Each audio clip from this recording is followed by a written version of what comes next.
15 centimetre कागदाचा हा फारच उपद्व्यापी उंदीर तुम्हाला तयार करता येईल. 15 सेंटीमीटरचा कागद घ्या, चौरस घ्या, मधोमध त्याची घडी घाला,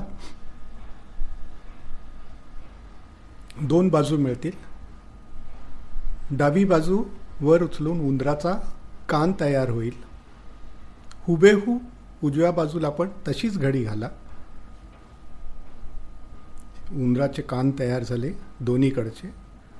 उंदराची शेपूट तयार करण्यासाठी मागची बाजू आतमध्ये दुमडून घडी घाला. परत एकदा उघडून तो मधला हिस्सा रिव्हर्स फोल्ड करून घडी घाला. ही झाली मागची बाजू, ही उंदराच्या शेपटीकडची बाजू. आता अंगठा आणि तर्जनी ह्याच्यामध्ये मागची बाजू धरून एकमेकांवर बोटे चोळा. उपद्व्यापी उंदीर काय कुठे दिसतंय ह्याचा शोध घ्यायला लागेल. उंदीर अधिक जिवंत करायचा असेल तर त्याला डोळे लावून टाका.